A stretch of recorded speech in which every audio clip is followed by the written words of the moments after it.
Good afternoon once again, ladies and gentlemen. Welcome back to the Lewis Basketball Network. It is your boy Lewis back with another one, back on the second straight video of the day, man, with another banger.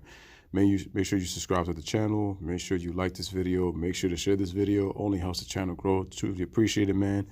I keep the grind. I keep the hustle. I never stop and I never settle, man. On to the video. So, as you can see on the title of this video right here, Malcolm Brogdon, ladies and gentlemen, yes, Malcolm Brogdon, the shooting guard for the Milwaukee Bucks, is expected to return for Game 5 against the Boston Celtics. This is awesome news for the Milwaukee Bucks, and I'm pretty sure that Malcolm Brogdon is going to be on a limited minutes restriction. But this is great news because they're going to need him for the next round for the Eastern Conference Finals. As you guys know, Malcolm Brogdon with the Bucks are up 3-1 on the Boston Celtics, their opponent, and Brogdon suffered a torn plantar fasciitis on March 15th in a win against the Miami Heat.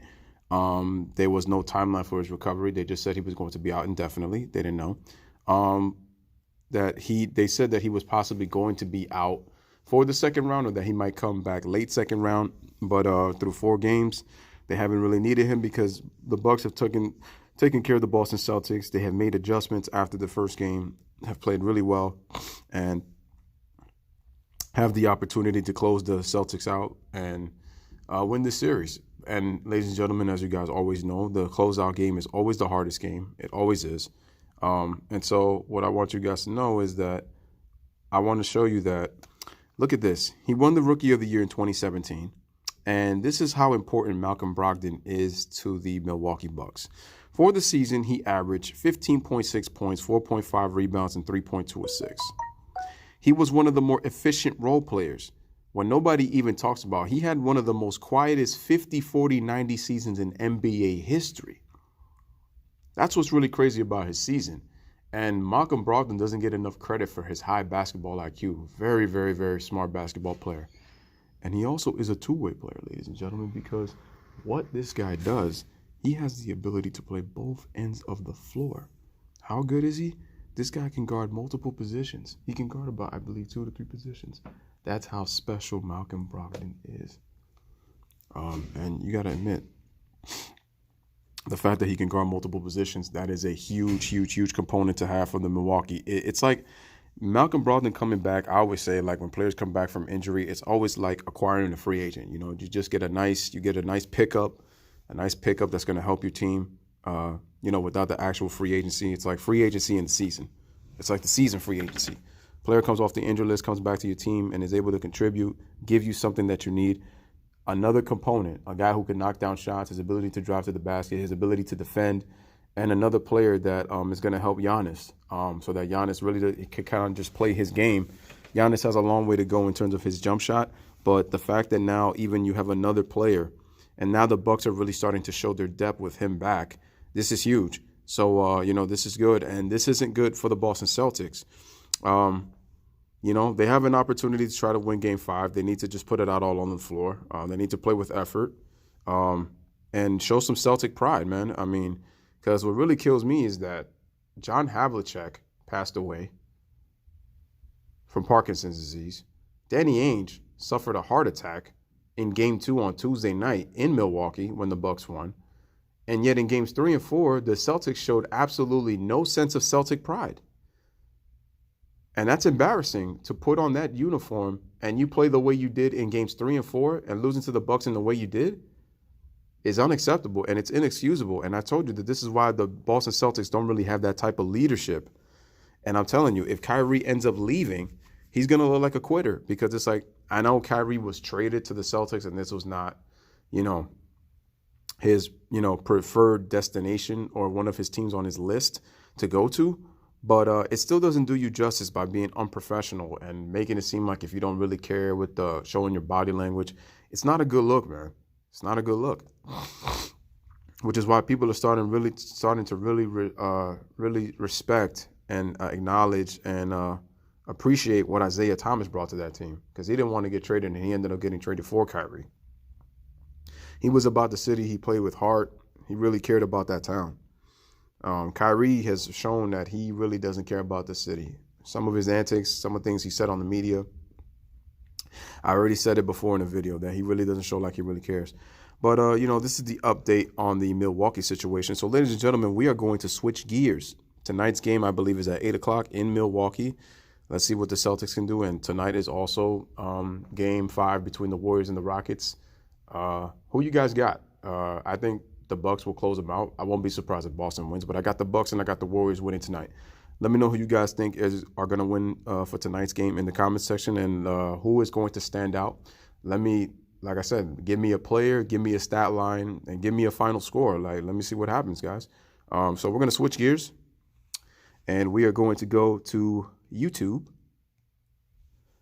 and we are going to talk about, as it shows here, Jalen Rose and Stephen A. Smith are going to talk about Joel Embiid and the Sixers losing the way they did. So basically, they're going to talk about it, and I'm going to chime in. Tough night north of the border. Raptors blow them out. Embiid is just not well. He's not playing well, and he's not physically well. 13.6 boards, 8 turnovers. After the game, here was his coach. I think it's grossly unfair, some of the criticism that he gets. I don't understand that.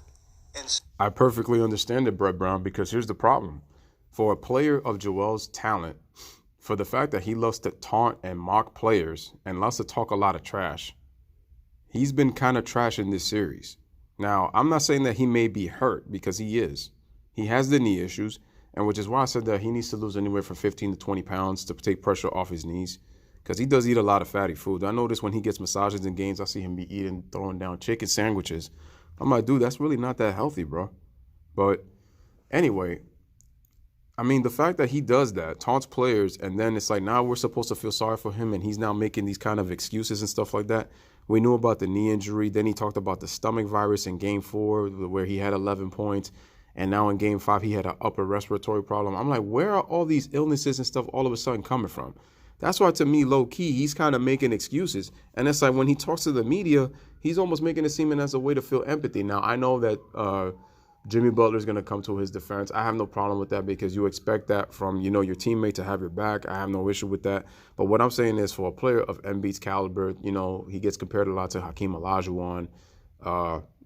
He's definitely like a superstar on the rise and stuff like that. For the talent that he possesses, a player of his caliber, to play poorly the way he has the last 2 games, and now all of a sudden these mystical injuries are just coming out of nowhere, is why I find this unacceptable and inexcusable. So no, Brett Brown, I perfectly understand the criticism. so it's not ideal. It's you wished he were at. And by the way, Brett Brown just shows me that his inability to make adjustments, he has poor IQ as a coach, recognizing matchups, and the Sixers need to go away with the process. I think the coach process has run its course. Shoot around. You wished he were in film sessions, but he's had a temperature for the last few days that's kept him. I'm sorry.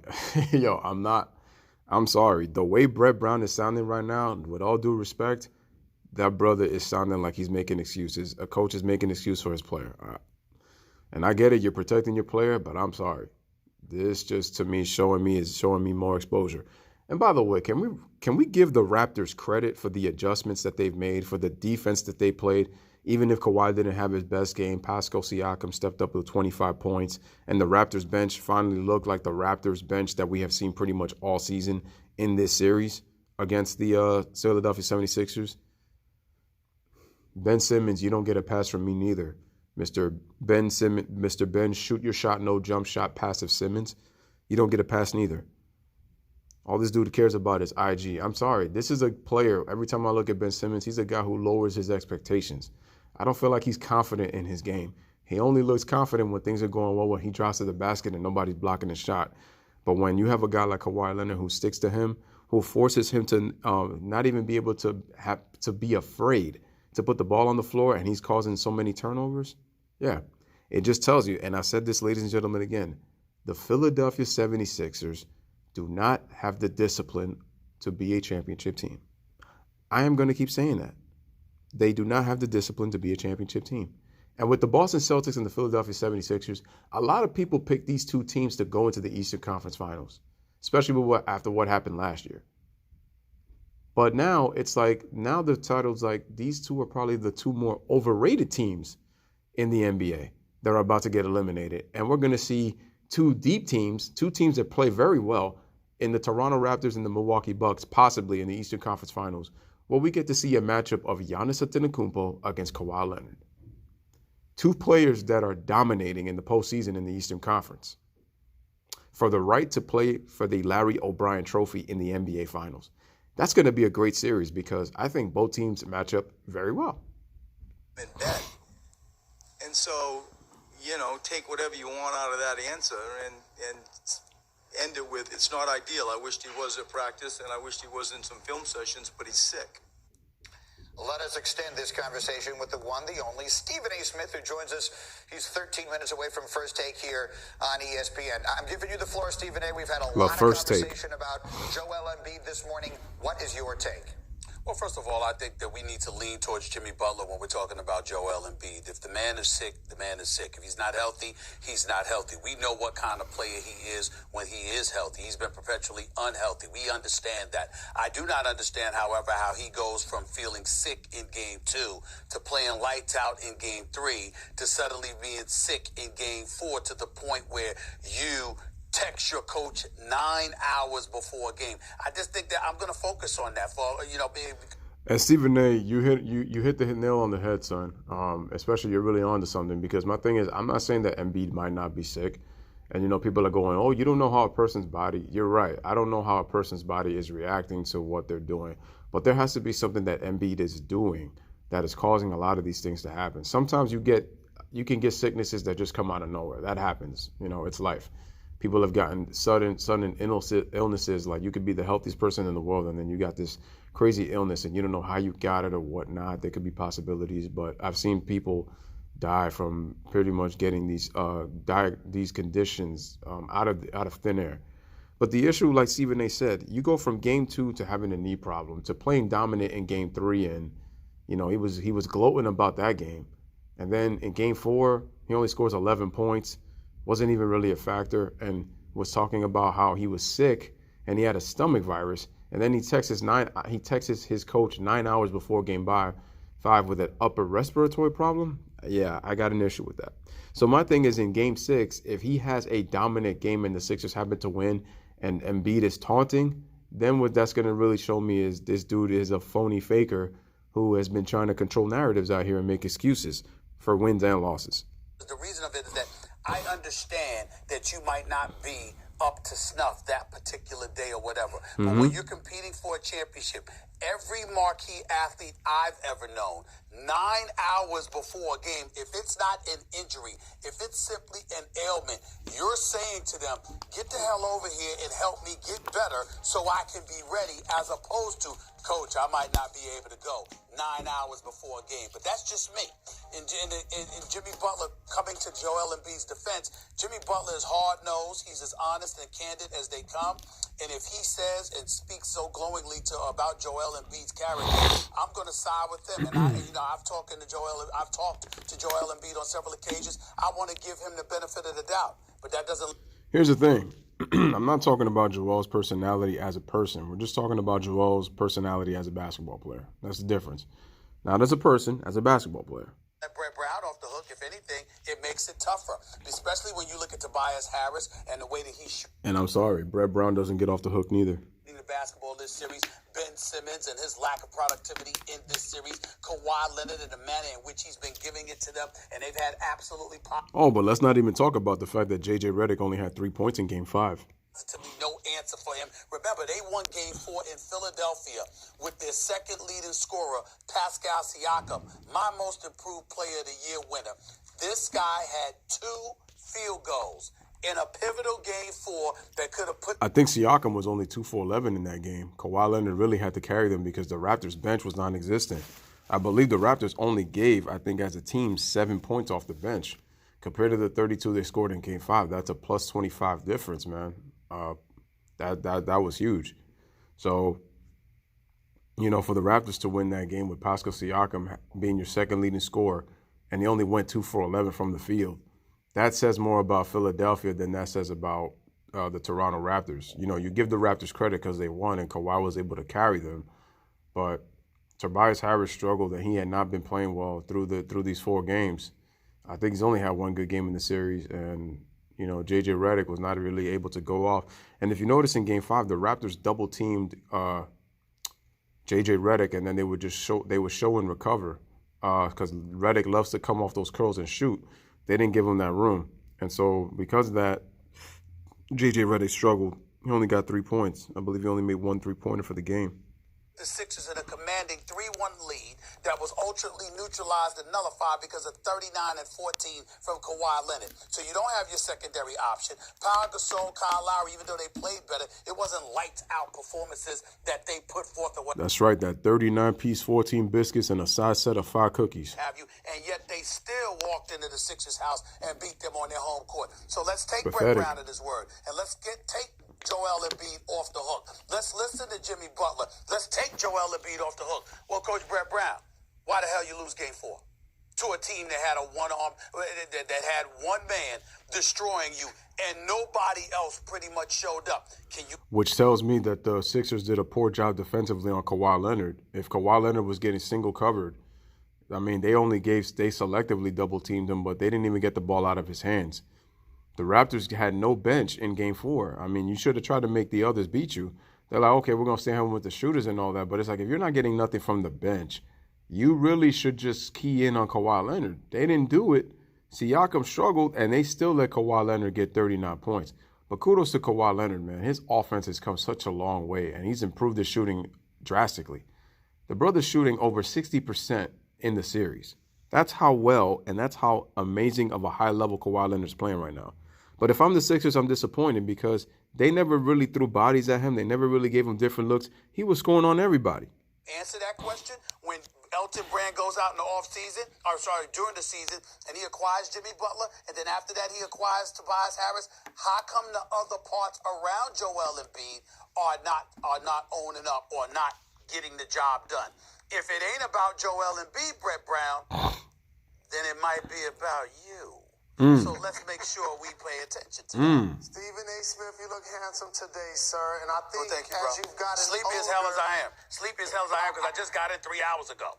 Go ahead. I think as you've gotten a little bit older and you spent a lot more time in Philly, you've kind of lightened on what we expect from our all-NBA caliber players. Exactly. You've covered this league for a really long time. 25. Like 25 years. Okay. 25 years and you still don't know a goddamn thing about basketball, Stephen A. Because the reason I say that is because, yeah, there's some things that you spit facts on, but there's a lot of times you flip-flop the narrative. I mean, you work for ESPN and you're, again, prisoner of the moment. And the guy to your left, who I want to know who his barber is, always coming with that fresh shape up in Jalen Rose over here. You guys flip-flop narratives, man, constantly, man. This is why I can't take you guys seriously.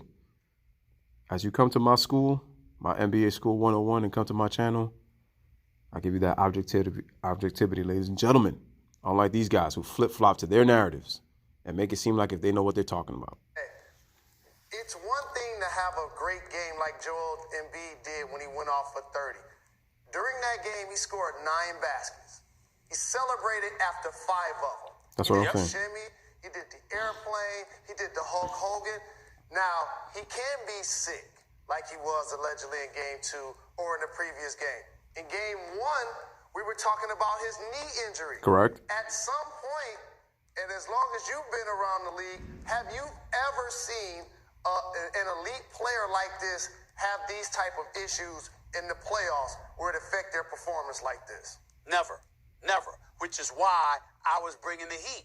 But what I'm saying is that let me be a contrarian for a moment, Jalen, and just say, hey, Brett Brown, let's take you at your word. Well, then who do we look at? I mean, it's almost as if he, as the coach, and some of these players, they don't want journalists, they don't want reporters covering them. They want publicists recording what's going on here because you don't want any kind of objectivity whatsoever being disseminated to the masses, which makes no sense to me. We're watching the game of basketball. Joel Embiid did not look sick in Game 3. No, he didn't. We were told he was sick in Game 2. He told us he was sick in Game 2. He did not look sick at all in Game 3. Like you said, 9 baskets. He celebrated after 5 of them. That's why Drake and the crew in Toronto last night were all celebrating, doing the airplane in front of him as he was walking to the bench to come out of the game. I didn't even bring So up Drake the was fact trolling that then. he was looking at the stat sheet while he was on the bench and they were down 40. I didn't bring that up. I didn't bring that up at all. And so when we look at it, from that perspective, I'm trying to give it because he's a good brother. He's obviously incredibly talented. I wish him nothing but. Now I'm ready to go. Here comes Muhammad Ali. I am a man so fast, almost incredible. But the best, I know a lot of people in Philadelphia because of my 17 years working at the Philadelphia Inquirer. I wish them nothing but the best. Wow, Stephen A. working at 17 years in the Inquirer Smith. We got to call it like we see it. One quick question, Stephen A. The process has led to the Sixers gaining Embiid, and we know about his injury history, and Ben Simmons, who can't shoot the basketball outside of the paint. Do you think these two guys can be an anchor for Philadelphia moving forward and coexist and make them a title contender? I think they can be if Ben Simmons gets himself a jump shot. Because I honestly don't believe we're having this discussion about the state of affairs with the Philadelphia 76ers. They'd be more difficult to guard if he had a jump shot, but because he doesn't, and the fact that Embiid plays in the post, that's why Ben Simmons can't play with Embiid, because he only knows how to drive and not shoot. So in other words, he's like LeBron, not in terms of the jump shooting, but in the fact that because Joel Embiid is in the post, Simmons can't drive. It clogs up the lane. See, it would offset that if he'd be able to shoot, but he can't. That's the problem. If Ben Simmons had a jump shot, even with Joel Embiid not being healthy, if Ben Simmons had a jump shot and he was a threat from the perimeter, I don't think we're having this discussion. As great as Kawhi Leonard has been, it wouldn't be enough to beat these Sixers if Ben Simmons had a jump shot. I have to let Stephen A. go. They're yelling at me. We're 6 minutes away from first take. Steve, thanks a million for getting in early this morning. Thanks, Stephen A. All the way out there on the West Coast. And a reminder tonight for Joel Embiid and the Sixers north of the border. Blown out by the Raptors, now down 3-2. Embiid just not well. 13 points, 8 turnovers. After the game, this is what his head coach had to say.